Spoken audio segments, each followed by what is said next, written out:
This is a Let's Talk Church Safety and Security microsode with your host, Paul Buckner.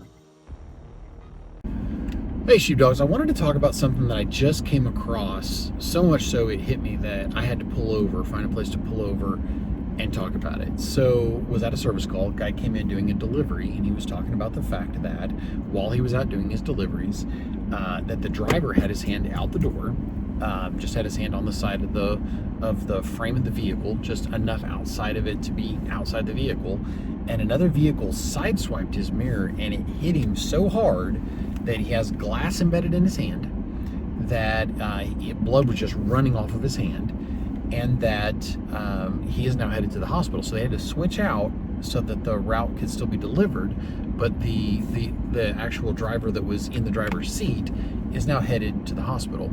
So I want to just talk about that for a minute.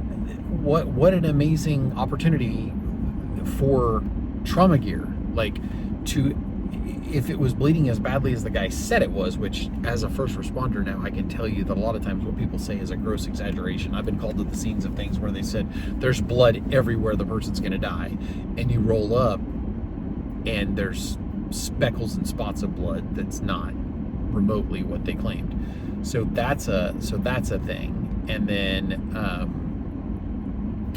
but going back to that, imagine what some gauze, imagine what some gloves, imagine what a tourniquet could have done in a situation like that, to have helped that situation. The guy is safe, the guy's headed where he needs to head, but having emergency medical on you, in your vehicle, readily accessible at all times, extremely important to think about whether you are involved in church safety at that moment or not.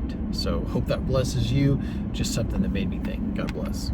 If you enjoyed this microsode, check out the video and audio versions of the Let's Talk Church Safety and Security podcast.